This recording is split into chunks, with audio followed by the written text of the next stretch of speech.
والحكم الصالحين ربنا هب لنا أزمنا من أزواجنا وذريتنا قرة أعين واجعلنا للمتقين إماما اللهم أزيلني بعد ظل عرشك يوم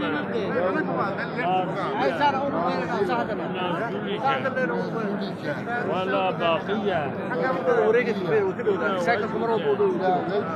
واسقني من حوض نبيك محمد وين أركن عليه وسلم.